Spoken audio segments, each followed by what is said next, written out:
Hello Instafam, very good evening. I'm Shilpa, moderator for today's session. Today our topic of discussion is how to bag international education scholarships at IIM.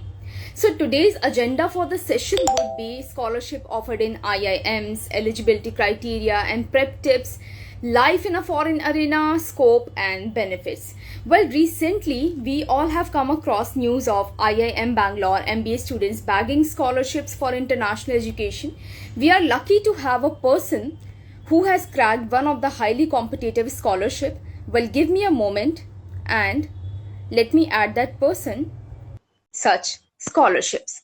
And if you have any queries related to our today's topic of discussion, then feel free to send your questions in the Q&A box or in the chat box. I shall try to get all your queries answered by our student expert. And even after the session, you can send your queries on Instagram comments, or you can DM us, or you can check the Siksha website, that is www.siksha.com.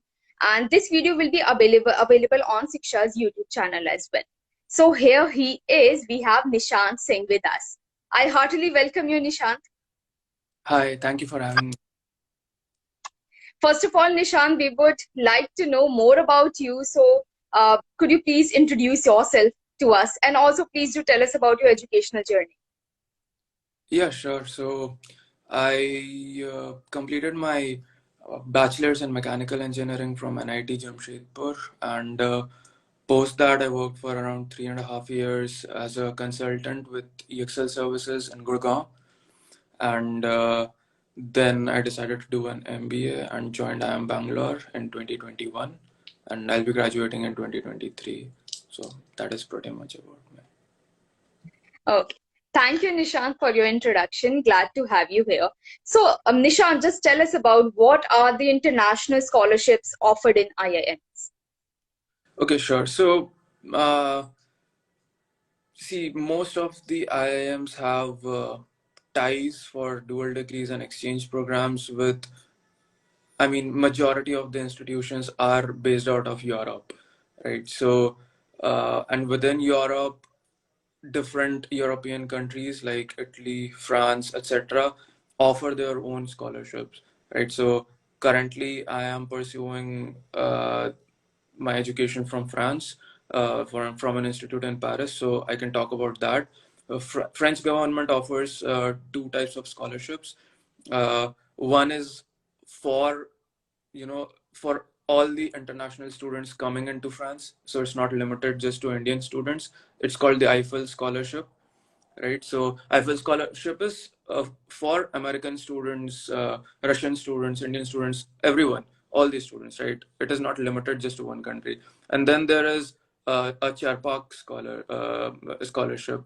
So Charpak scholarship is only for Indian students, right? It is offered by the French embassy only for Indian students. But again, the number of scholarships offered also differ. So in Eiffel, we have roughly around 13,000 or 14,000 people apply, and we have 400 or 450 scholarships which get offered.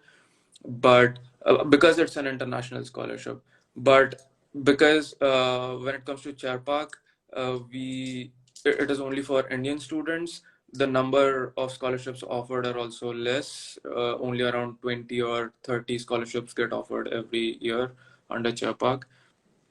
And so these are the two. And again, Eiffel is only if you are pursuing a dual degree, right? Eiffel is not offered to exchange students. So in order to get Eiffel, you need to be a full-time student, not an exchange student. Either a full-time student or a dual degree student. Dual degree students are considered full-time students because they spend 1 year here. And Charpak has two formats. One is a Charpak Master's Scholarship and another is Charpak Exchange Scholarship. So the Charpak Master's Scholarship is again for the dual degree students or the full-time students, and Charpak Exchange is for people who are just spending one term here from September to December. Thank you, Nishant, for clearing that doubt. Even I had wanted to ask you the difference between this Charpak Masters Scholarship and Charpak Exchange Scholarship. Okay, so next up we have a common question from Pratham, Prakasha, Sudip, and Vedika. I can see their questions. What are the eligibility criteria to be the part of such scholarship programs? Basically, the question is about eligibility criteria. Yeah, so I personally was not able to apply for IFL because the age criteria for IFL is you need to be less than 26 years of age while at the time of application, and I was already over 26. Uh, for Charpak, the age limit is 30 years, so that's that. But besides the age limits, I don't think there is any other hindrance which will stop you from applying for these scholarships if you have gotten an admit. So first you need to get the admit, and only after that can you apply for the scholarships. So if the if your decision of going for an exchange or for a dual degree solely depends on the fact that you get in a scholarship, then that would be dicey because once you know get an admit, the institute doesn't offer you much options to back off even if you don't get a scholarship. So you need to get an admit to apply. So, Nisha, next up, Shreya want to ask you, what are the best scholarships to apply for at IIM? So here, do I need to talk only about the international scholarships, or are we talking in general? If there's any scholarship which college offers, you can even talk about. Okay, so I mean, we have already discussed about the French scholarships, right, which are for the exchange students, and uh, but besides that, for regular students who get an admit to, I can talk about IIM Bangalore, but I'm sure other IIMs would also have such scholarships. So IIM Bangalore offers scholarships to multiple scholarships to students, multiple financial aid. So uh, if if so, like for an example, during the COVID times, it also offered a scholarship for students whose financial conditions deteriorated over the last 1 year because of COVID, right? And then another scholarship which it offered and which I also got was based on the composite score when you get an admit during admissions. So let's say there's the batch is of around 500 odd students, right? And based on your CAT score and your interview score, they create a composite score list, and to the top 10 or top 20 students, they offer scholarships. So that is another thing. And then, uh, but uh, uh, there's one thing which I would like to highlight, that scholarship which you get on based on the composite score, you get 50% of the amount in one tranche. Like when you join, the institute pays one tranche in your second term, right? And half of that amount you'll be eligible for half of the amount only if you are in the top quartile after 1 year. So that will be given to you in the fourth term after completing 3 terms, and if you are in the top quartile. And then in the fourth term, the institute also offers multiple scholarships to the director honor list and director merit list students, which means the top 5% and top 10% students based on the merit list. So these are a few. I mean, actually offers a lot of scholarships to students. Nishant, let me simplify a question a bit, or you can say I'm just modifying this question. If you had given an opportunity to choose between Eiffel and the Charpak, which one you had chosen? I mean, that is a very utopic question. I mean, why? So, see, if you if you get see, you will not get both of them because uh, if you get Eiffel, Chapak would not even shortlist you. That is how it works. You cannot get both of them, right? And yeah, there's another scholarship which is called Licra scholarship. Okay, Licra is a company which offers this. It is a private company which offers this in association with the, I think, Indian embassy. So it is also for French higher education, but there's some eligibility criteria of having your annual income less than 8 lakh rupees or something like that. So it's only for EWS students, I think. So again, if you get Ligra, you'll not be shortlisted both of these Eiffel, so they know that you have been shortlisted for other scholarships as well, right? Then again, within Charpak, uh, if you, let's say, you get shortlisted for, there is a scholarship where you're not getting a financial aid, but you're getting support regarding accommodation, and you're getting all of the subsidies, etc. So there's that part to Chapak also, so that some students probably, so if in some year they have gotten many applications, they also offer this another format of Charpak Masters or Charpak Exchange, where they don't give you financial aid, but they give you other kinds of support in order to have a seamless onboarding experience. Only then are you remotely eligible for, some other scholarship which is offered by the French government, which also offers financial aid, right? So it is always mutually exclusive. If you're getting a financial aid through one scholarship, the other scholarships which are offering financial aid will not even shortlist you.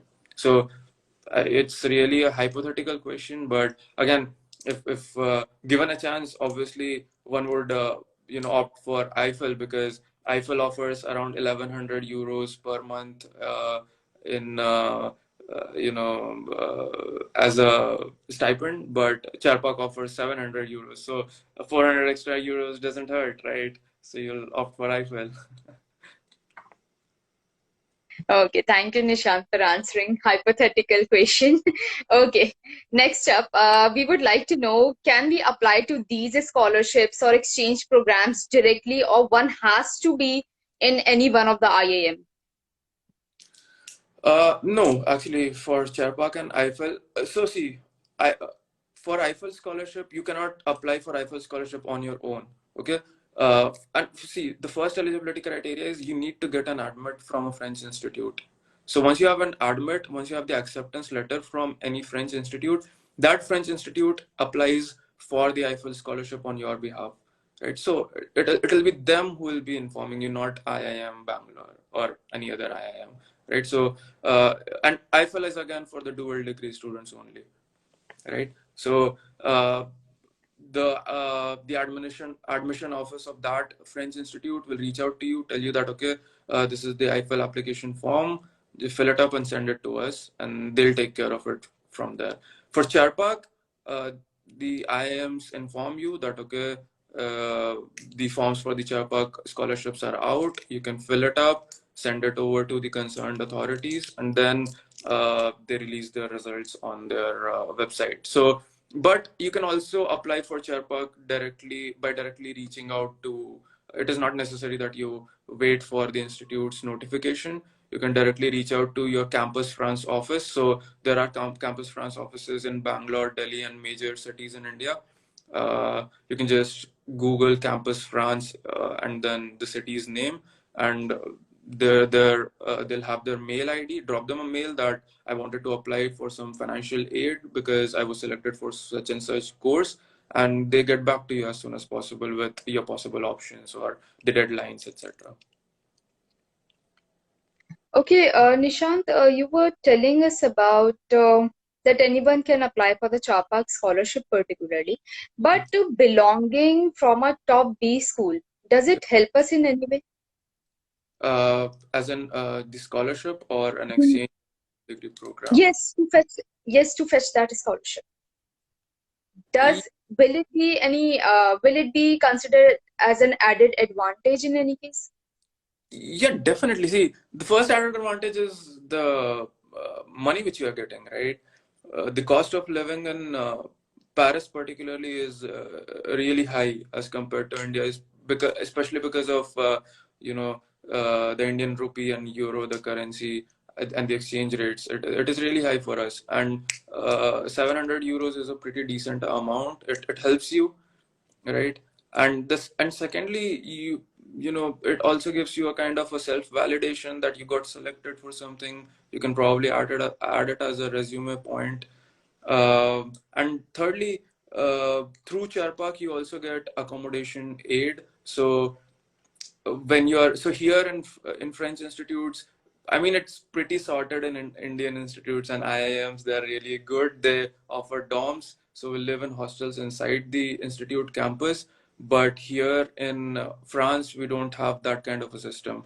Very few institutes which are located in far off areas have their own hostels or dorms. Otherwise, you have to find accommodation on your own, live in an Airbnb or some student residence somewhere. So there are student residences which are built by the French government in different parts of the city. They're not like uh, they're just like normal houses, but with a studio apartments, one room with a small kitchen and attached washroom, right? But these student residences are again of different types, but the most prominent one is called Crous residence, Crous. Now they are always full, okay, especially during September when there is a huge influx of international students.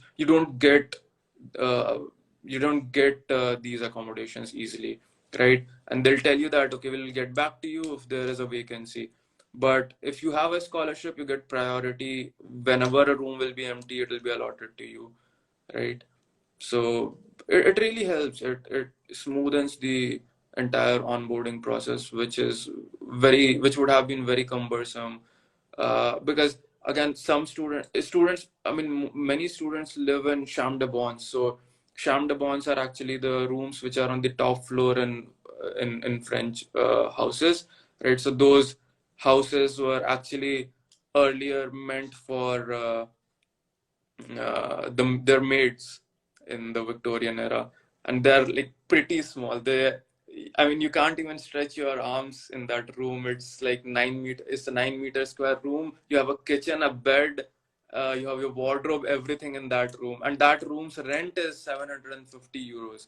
So it's insane. 750 euros in Indian rupees is around more than 60,000 rupees, right? So again, a scholarship really helps you. I mean, the room in which I'm staying in is a 20-meter square room, pretty huge, larger than my the room in my IMB hostel. So and it's much cheaper than 750 euros. So I mean, you get access because of the scholarships. It helps. Nishant, now I have two follow-up questions.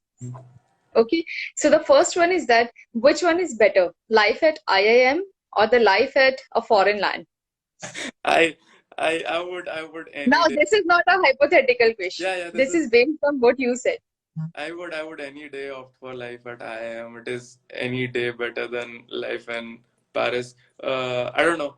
It's just it might be a personal preference, but IIM Bangalore has a really pretty campus, and you have everything inside the campus. So during the COVID lockdowns, our campus was closed, but we didn't find it hard to live there. So the campus is self-sustaining. There are a lot of activities you can do inside. Here it seems pretty isolated because the hostel in which I am living in, none of the other students living in this hostel are from my university, right? And also because of the language barrier, I don't speak French, and neither do I want to learn to speak French. So I really liked I'm Bangalore more than here. Yeah. Okay, so now the second question I want to ask you is that uh, first you have already told us so many, the arduous journey you already had. You just told us about how difficult it is to find an accommodation there.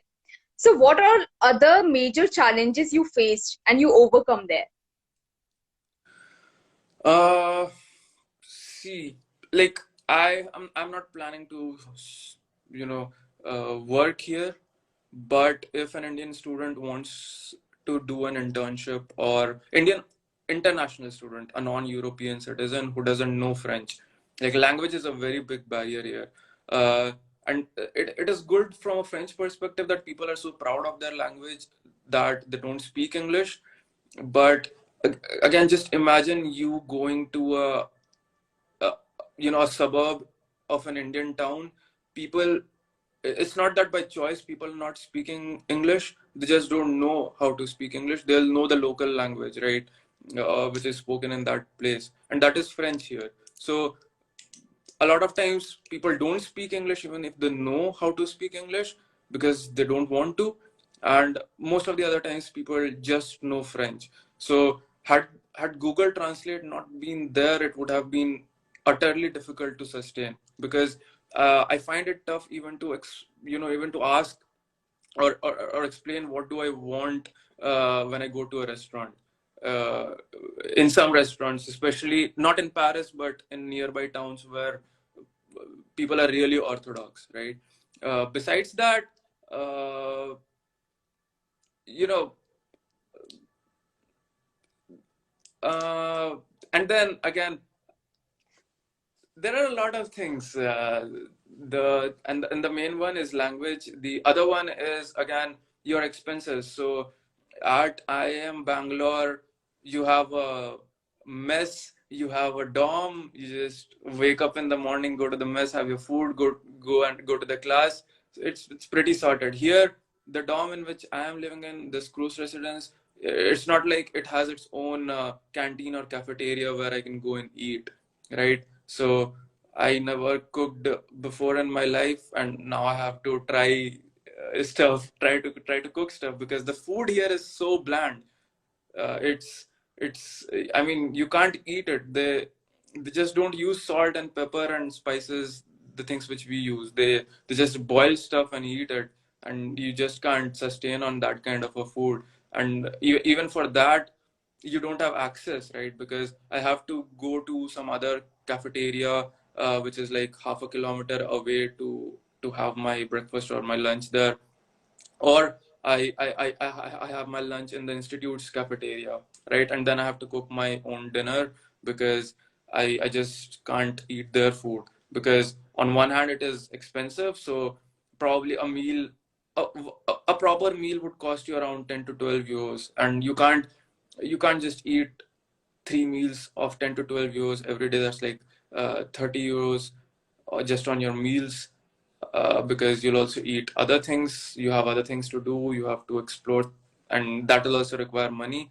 So it is very important that you cook your own food at least once a day. And then the institute provides us meals on a subsidized rate, but you only get your lunch there, and that too only from Monday to Friday. So Saturdays and Sundays you're on your own. Either eat somewhere or cook your own food. So again, you have to stay here on a budget. You can't live the extravagant life which you were used to in India. You can't just spend money, and you'll not get stuff to eat, stuff which you're used to. So food, language, and culture. Again, it's if someone is an introvert, they'll find it pretty tough. Uh, an introvert with and if you just by chance don't have your Indian friends with you, you'll feel utterly lonely. So just going to people, talking to them, if that is not your thing, probably it will be really, really hard for you to sustain. Yeah. Okay, guys, stop spamming. I can see comments, but it's fine. Okay, so I have two more questions on what you said. Okay, is there any need to give language proficiency test? Because you do belong to IIM, but what about the rest of the student? Do they need to appear for any examination? Because you said there's a language barrier. Yeah, no. So actually, if you are coming here for a dual degree or a full-time course, and you're an international student, and that country's primary language or secondary language is not French, then they mandatorily ask you to take a French course. So a French course is, Okay. I am taking a French course currently. uh, they make you learn French. That is how it works. But in order to get in, no, any test like TOEFL or something, which you need for the US institutes, English language proficiency test, Hmm. you don't need such tests for European countries. And also, Nishant, I'm wondering if you are given a stipend of 700 euros, Mhm. okay, then how you're managing all the expenses there? Yeah, so actually, I have to spend money from my own pockets. 700 euros is not enough for me to sustain for a month. Because again, because it really depends on your way of living, right? You can, if you have gotten a accommodation whose rent is around 200-300 euros. So again, there's this other thing, CAF, which I wanted to talk about. So CAF is again a French government initiative which subsidizes your accommodation, rent, right? So if you, and you can apply for CAF only if you have got a room in a student residence. So one of the cruise residences, or say there are many student residences like CIUP, etc. So if you are in a student residence, you can apply for CAF. What CAF does is it asks you many questions like, are you earning? Are you interning somewhere? Is your net income zero?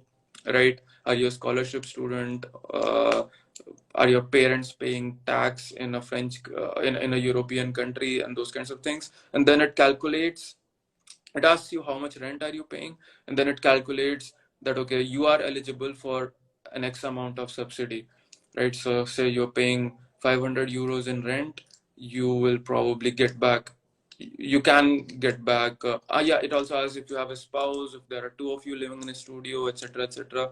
And then it calculates, applies some algorithm, calculates, and probably some people get around 200 euros, 230 euros back out of the 500 they're paying for. So again, it becomes quite cheaper, right? You're ultimately, they end up just paying 220, 230 euros per month for their accommodation, which is pretty cheap considering this is Paris, right? So if that is happening, and you are also a minimalist kind of person, you're not spending much, you're not going out much, you can live in 700 euros.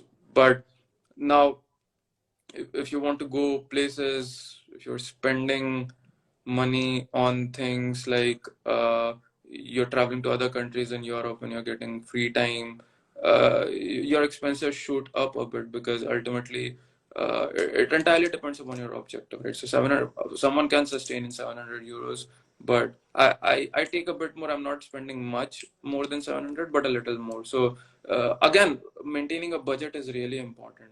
You can't just do whatever you feel like, because things are expensive. So I can see one question here in the Q&A box, and Nikki has this question: are there any chances to get job meanwhile we are on exchange program? See, if you are on an exchange in an English speaking country, right, then you can definitely apply for internship. So here again, the system is a bit different.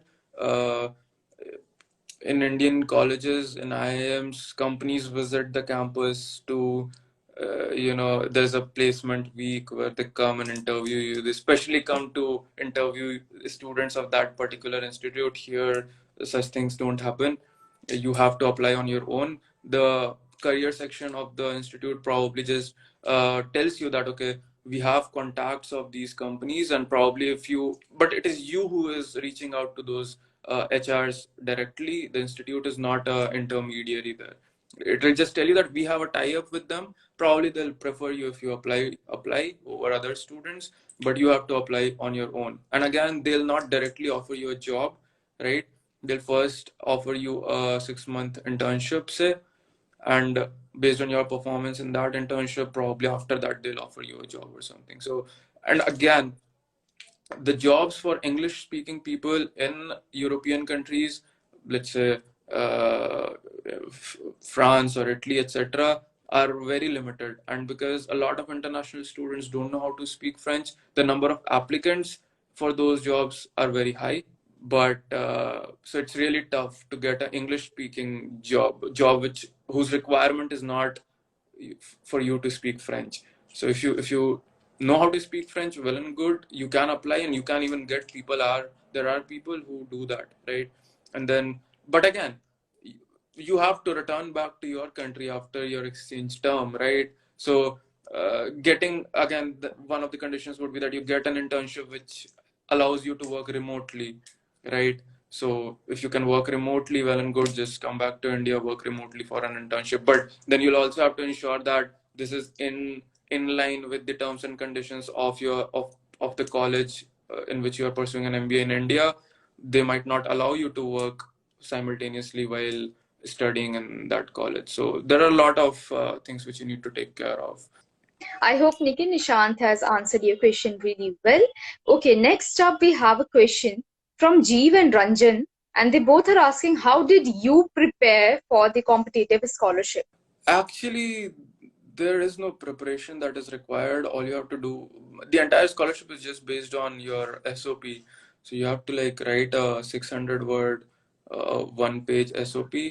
Uh, Actually, not a one page SOP. There were like 4 or 5 questions that why did you choose France as your destination for higher education, and how will this scholarship help you, and those kinds of things. So you have to just answer them in 250 or 300 words each question, 4 or 5 questions, and the entire. Besides that, there was no judgment criteria. I felt they ask you about your scores uh, in undergraduation, 10th and 12th, but I'm not sure how much weightage is there for those things. I think that the selection is entirely based on the statement of purpose which you write. So you don't need any preparation, just write a good statement of purpose, I think. But Nishant, when you say that write a good SOP, so what a good SOP looks like? I mean, what you had written in your SOP that you got selected. Uh, I mean, I don't know what they found good in my SOP and selected me, but even while even IIM Bangalore had an SOP. IIM Bangalore requires us to write a 600 word SOP during the admissions. I think that, just not being too farcical and keeping things real in your SOP is very important. And that requires a lot of introspection and thinking, because uh, sometimes we have a lot of stuff which actually matter to us and help us build a good story, right? To justify the things which we are writing in the SOP, but we don't realize that unless we spend a lot of time thinking about it, right? So having a story, having it in a story form where you are logically going from one argument to another is what I feel is really important, and keeping things real. So just because you're right, applying for a scholarship doesn't mean that you'll write all kinds of random stuff which you don't relate to. So I think just keeping things real and having a good structure to the thing really helps. So Nishant, as per your experience, what is expected from an Indian student in a foreign land? As in, I didn't get the question. As Expert. in, you are from India. The moment you landed there, what was expected from you? Like you are already being a scholar, I would say, because you do belong from IIM. So it's Okay. obvious for us to consider it. You have already cleared CAT examination. So what was their expectation from See, I think that any Indian student in any international institute is especially, I mean, is is in himself or herself a representative of the country, right? So uh, there is a certain demeanor which everyone is expected to follow, so that anything which you do is not bringing a bad name to your institute back in India or your country in general. Because if you are in a class full of people from other nationalities, and let's say you and a couple of others are the only Indian people there, then anything which you say or do, you are not being judged on that, but also your country, right? So you need, yeah, because people will generalize. So it is really important to kind of have a good demeanor. That is, I think, the basic expectation. And even before we were coming here, our institute's administration gave us a few directions on to take care of things and be a bit careful uh, with respect to your demeanor. And again, in terms of studies, I think that the Indian education system is pretty rigorous. So I feel that in people coming from IIMs for exchange do not find the academic rigor to be at par with Indian institutes, because we are used to pretty rigorous routines. So I think that part is pretty sorted. So Nishant, considering the time, we'll just quickly take a few more questions and then we'll just wind up this session. Okay. Next up, we have a question from Yash Patil, and he's asking, what's the value of IIMs internationally? Yeah, so the thing is, I mean, to be very frank, a European degree is not valued in India. Okay, the only value which a European degree from say any good European institute like HEC, SCP, uh, the top ones, ESSEC, etc., is that you have an international exposure, right? And international exposure is preferred by multinational corporations these days. But just because you are from this particular European institute doesn't mean that you will be valued over. IIM Ahmedabad, Bangalore, Calcutta students will be the ones preferred over any European degree in India. And likewise, IIM Bangalore, Ahmedabad, Calcutta, those degrees will not be valued as much as the degrees from HECSEC or ESCP or the top European institutes in Europe, right? So if you plan to study or if you plan to work in India, there's no point you coming to Europe and pursuing your masters, right? So pursue masters from a country where you want to work in. That is what I would recommend because that is how it works. Next up, Nishant, we have a question. Though Akash is asking this question in Hindi, तो हम हिंदी में इसको reply करेंगे. Question इस तरह से है कि अगर आपको जो स्कॉलरशिप मिली है, तो इससे आपको लगता है कि आपके नियर फ्यूचर में आपको एक हाई पेड जॉब मिलने की ज्यादा पॉसिबिलिटी है as compare to other people at IIM. ये प्रश्न है उनका. नहीं नहीं, ऐसा ऐसा कुछ भी नहीं है. स्कॉलरशिप आपको बस मदद करता है वाइल जब तक आप यहाँ पर हो. यहाँ पर चीज़ें आपके लिए थोड़ी सी सिंपल बनाता है, बट उससे आपके जॉब प्रोस्पेक्ट्स कोई इम्प्रूव या कुछ ऐसा मुझे नहीं लगता है कि होता है. Nishant, now I want to ask you curiously, what do you think? Is this cultural exchange really required in institutions? Yes, I do feel that it is because a lot of us have from the very childhood we live in a circle of close people and people whom we know, right? And that and it is very important to get out of our shell, right? And this not only helps us get out of our comfort zone but also makes us realize that there is a lot more to us than we thought there is, right? We You get to talk to people from different nationalities, and it is really interesting to understand how they feel about things. So there can be things which we might feel are just okay, but say the Germans or other people might feel that it's absolutely ridiculous. Some things which they might feel are okay, but that is not how things work in India.